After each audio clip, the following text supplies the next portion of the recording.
Here's your beer. Oh, thank. Take the cost out of my paycheck. It's alright, cupcake. It's all. Halo teman-teman. Di video kali ini admin mau nyeritain film yang berjudul Dirty Sexy Saint. Film ini menceritakan tentang seorang wanita yang merupakan putri satu-satunya dari seorang pengusaha investasi yang terbesar di kota Chicago. Karena wanita ini dipaksa menikah oleh sang ayah, dia akhirnya memutuskan untuk kabur dari rumah dan mabuk-mabukan di sebuah bar milik seorang pria baik hati.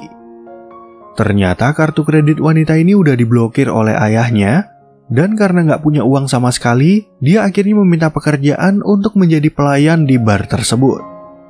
Nah, kira-kira bagaimanakah kisah wanita ini selanjutnya? Yuk langsung aja admin mulai alur cerita filmnya. Cerita film ini berawal dari seorang wanita bernama Samantha yang merupakan putri dari pengusaha kaya yang bernama Conrad. Pada hari itu, Conrad bertemu dengan seorang pria bernama Harrison yang rencananya akan dia tunjuk sebagai direktur di perusahaannya, dan Conrad juga ingin menikahkan Harrison dengan putrinya. You're a business deal. Don't you think you're overreacting? Samantha yang gak ada perasaan apa-apa kepada Harrison, tentu aja langsung menolak perjodohan tersebut dan mengatakan kalau dia lebih baik pergi dari rumah. Conrad pun lalu mengancam akan memblokir semua kartu kredit milik Samantha, tapi Samantha tetap pergi dari rumah dan akhirnya meninggalkan mobil beserta ponselnya di sembarang tempat.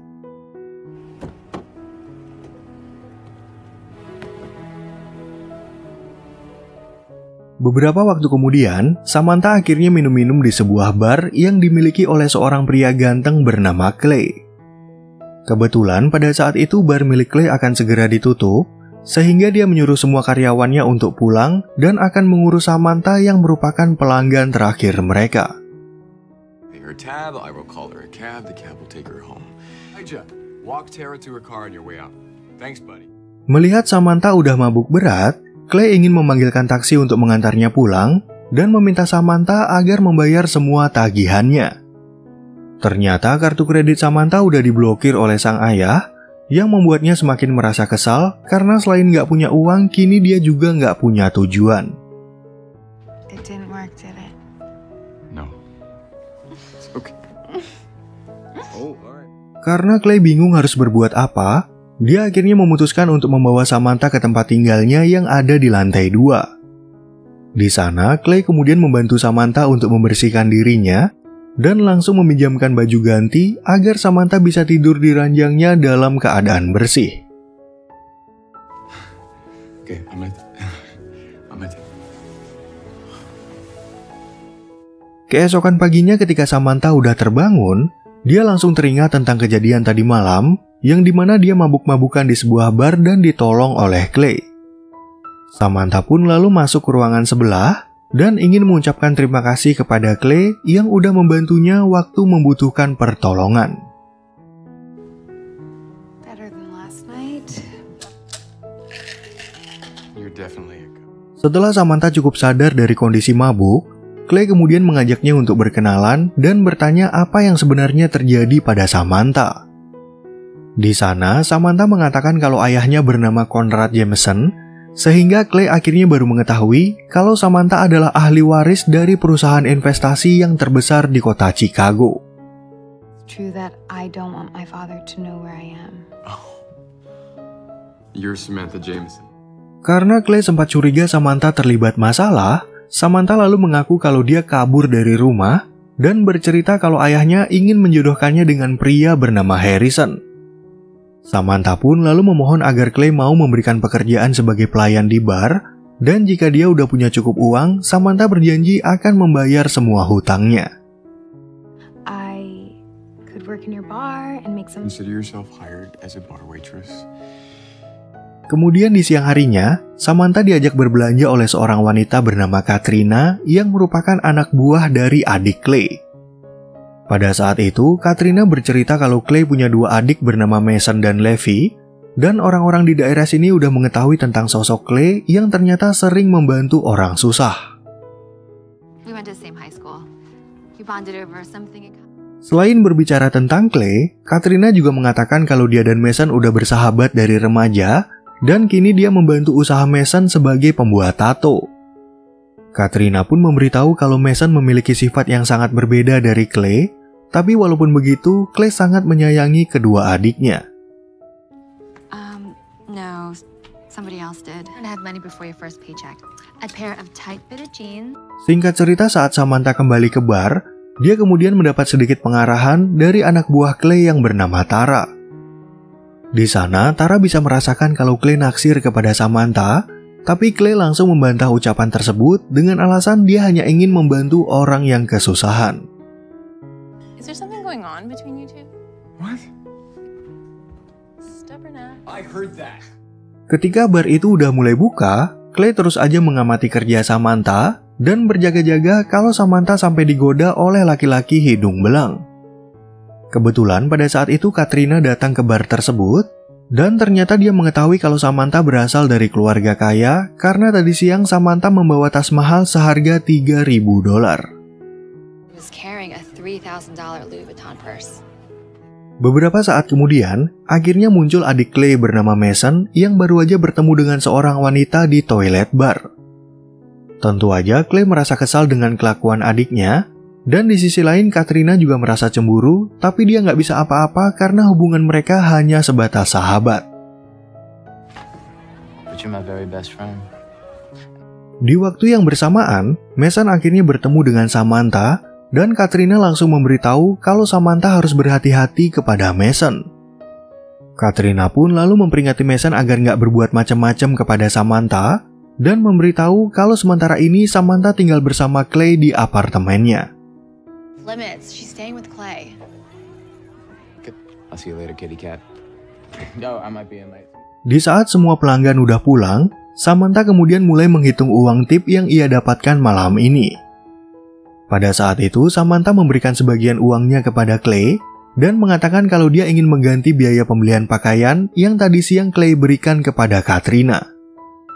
I make this much every night. I should have paid you back. Sejak lulus kuliah, Samantha selalu dituntut sang ayah untuk segera menikah, tapi kini dia merasa bahagia dengan pengalaman pertamanya bekerja di tempat ini. Samantha pun mengatakan kalau dia punya cita-cita untuk menjadi pembuat kue, dan sejak kecil dia sering masuk dapur secara diam-diam untuk belajar membuat kue dari asisten rumah tangga yang bernama Maggie. Would be a pastry chef. Really? I actually went to culinary school 2 years ago and Dalam pembicaraan tersebut, Samantha kemudian bertanya kepada Clay bagaimana perjalanan hidupnya sampai dia bisa memiliki bar seperti ini. Ceritanya dulu bar ini milik seorang pria bernama Jerry yang mempekerjakan Clay dari berumur 16 tahun dan mengajarinya untuk menjalankan bisnis tersebut. The more I worked, the more he taught me about the business. Ketika Jerry meninggal, Clay akhirnya meneruskan bar ini menggunakan namanya karena Jerry nggak punya istri atau keturunan yang bisa mewarisi usahanya. Berkat kesempatan inilah, Clay merasa kalau dia menjadi orang yang sangat beruntung. Oleh karena itu dia sering membantu orang lain, termasuk semua pegawainya yang awalnya bernasib seperti dirinya. you know is right. You are nothing like your brother Mason. Help other people. Setelah mendengar cerita tersebut, Samantha jadi merasa jatuh hati kepada Clay dan menganggapnya sebagai pria idaman. Di sana, Samantha kemudian mencoba untuk merayunya, tapi Clay langsung menolak dan berusaha untuk menahan diri, walaupun Samantha hampir aja berhasil meruntuhkan imannya.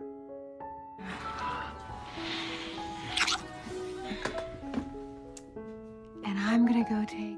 Clay yang takut dirayu lagi oleh Samantha, lalu berusaha untuk bersikap lebih tenang dan selalu berada di keramaian agar dia nggak berduaan dengan Samantha. Namun pada suatu ketika, Samantha akhirnya berhasil menemukan Clay yang lagi sendirian di kantornya, dan karena godaan kali ini terlalu hot, admin akhirnya terpaksa skip ke adegan yang berikutnya. Samantha, I'm not good.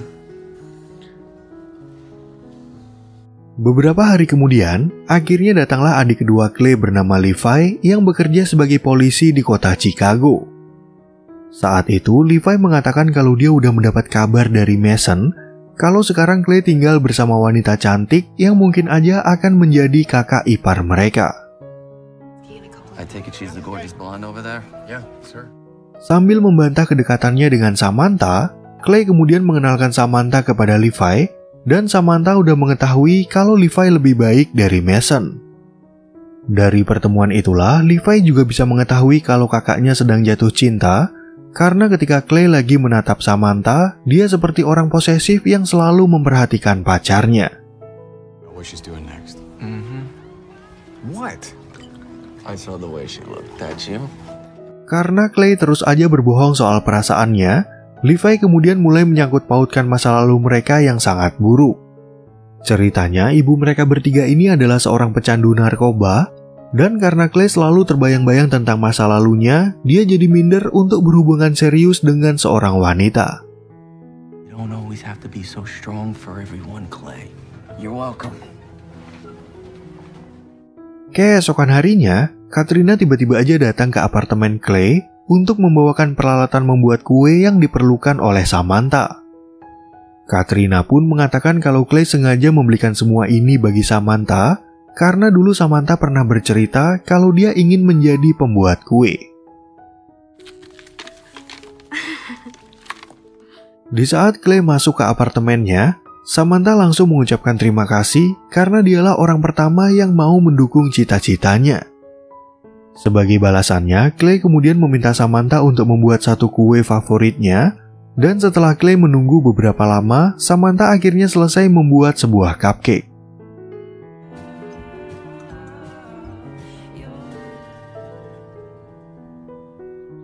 Waktu berumur 7 tahun, Clay baru pertama kali melihat cupcake di sebuah toko kue, tapi dia nggak sanggup untuk membelinya karena keluarganya sangat miskin.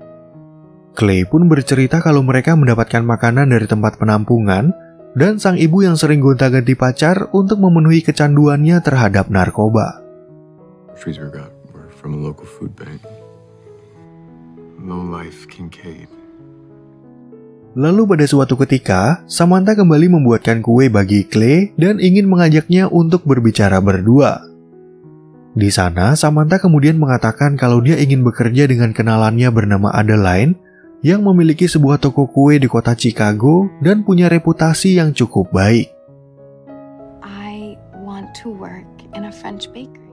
Dari beberapa hari yang lalu, Samantha ternyata udah menggadaikan kalung dan jam tangannya dan akan menggunakan uang itu untuk menyewa tempat tinggal sendiri. Tentu aja Clay merasa kecewa karena mereka berdua nggak lagi tinggal bersama, tapi dia juga merasa bangga kepada Samantha yang ingin mencoba untuk menjalani hidup lebih mandiri. Although I hate losing such a good waitress. I pawned my necklace and my watch and... Beberapa saat kemudian, bar tersebut tiba-tiba didatangi oleh seorang pria bernama Wyatt yang membuat Clay merasa sangat marah. Pada saat itu, Clay sebenarnya ingin menghajar Wyatt, tapi Wyatt tiba-tiba aja melihat keberadaan Samantha yang membuat Clay menjadi ketakutan.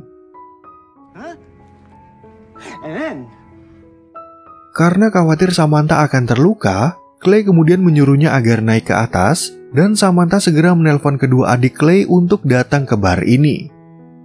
Samantha pun lalu mendengar pembicaraan antara Clay dengan Wyatt, yang dimana Wyatt meminta uang sebesar $50.000 yang harus diberikan dalam beberapa hari ke depan. You should have been in touch. Di saat Wyatt udah pergi, Mason dan Levi yang datang terlambat kemudian langsung memastikan Clay dan Samantha dalam keadaan selamat. Di sana, Clay memberitahu kalau Wyatt ingin memerasnya sebanyak $50.000 dan jika permintaannya nggak dipenuhi, Wyatt mengancam akan memburu Samantha dan menjualnya sebagai pelacur. 50 grand to be exact. Somehow he found out. Sebagai seorang polisi, Levi kemudian meminta waktu selama 24 jam untuk menyelidiki kehidupan Wyatt yang menghilang dari beberapa tahun lalu. Levi pun berjanji akan menyediakan perlindungan bagi Samantha dan mengatur strategi untuk menangkap Wyatt ketika dia udah menerima uang dari Clay. Just give me 24 hours to see what ASAP. Thanks. Di malam harinya, Samantha yang merasa khawatir kepada Clay kemudian bertanya siapa sebenarnya orang yang bernama Wyatt. Pada saat itu, Clay akhirnya bercerita tentang masa lalunya, di mana Clay dan kedua adiknya nggak tahu siapa ayah kandung mereka karena ibu mereka sering gonta-ganti pasangan. And the last thing I want is to put images in your head. Ketika Clay berumur 6 tahun, dia udah membantu sang ibu untuk merawat kedua adiknya, yang kala itu Mason masih berumur 2 tahun dan Levi baru lahir. Namun sang ibu nggak mau mendaftarkan mereka ke dinas sosial, karena dengan kondisi yang seperti itu, takutnya Clay dan kedua adiknya akan diambil oleh panti asuhan. Food in the house, but a lot of times with anybody, social services would split us up forever. Di saat Clay udah berumur 15 tahun, ibu mereka kemudian berpacaran dengan pria bernama Wyatt yang merupakan bandar narkoba.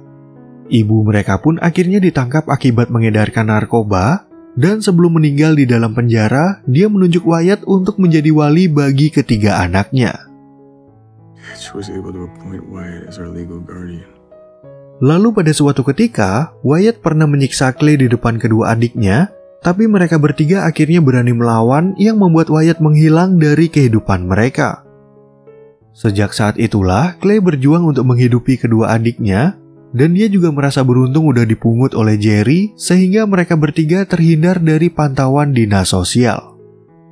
Gave me my first job here at the bar. Pay the bills and stay off the radar. Keesokan harinya, Samantha tiba-tiba aja memutuskan untuk pergi dari apartemen Clay tanpa memberitahu apa alasannya.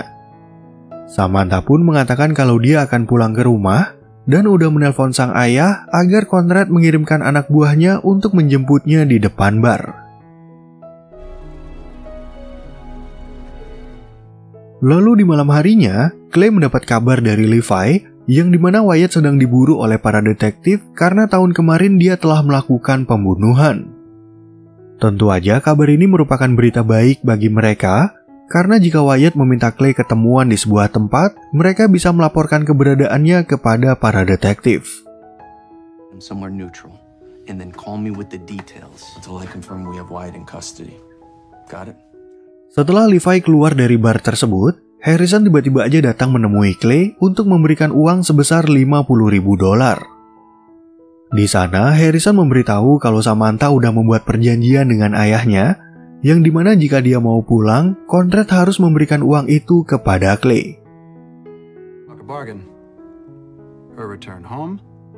Dalam pertemuan itu, Harrison mengatakan kalau Conrad telah memeriksa latar belakang Clay, dan udah mengetahui kalau selama ini Samantha tinggal di tempat ini.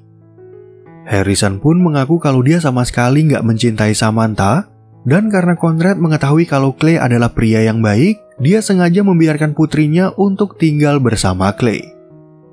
Living the kind of life that she wants to. With the kind. Have a good afternoon, Mr. Kincaid. Keesokan harinya, Levi dan para detektif akhirnya berhasil menangkap Wyatt yang akan mengadakan pertemuan dengan Clay. Setelah itu, Levi langsung mengabarkan Clay tentang penangkapan tersebut, sehingga Clay akhirnya bisa merasa tenang dan dia memutuskan untuk pergi ke rumah Samantha. Sesampainya di tempat tujuan, Clay kemudian bertemu dengan Conrad dan langsung mengembalikan uang itu kepadanya. Sebenarnya Conrad udah tahu kalau Clay memiliki tabungan sejumlah jutaan dolar, tapi dia sengaja memberikan uang tersebut karena dia ingin bertemu dengan Clay. That is difficult. Dari pertemuan tersebut, Conrad akhirnya bisa mengetahui kalau Clay adalah pria yang jujur dan pemberani.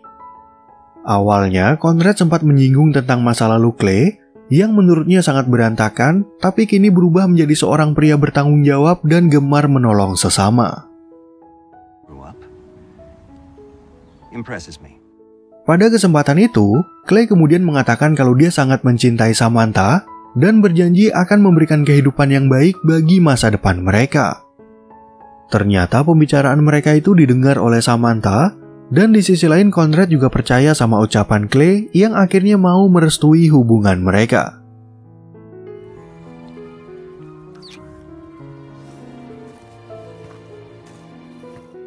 Oke teman-teman, sekian ya perjumpaan kita di alur cerita film yang berjudul Dirty Sexy Saint.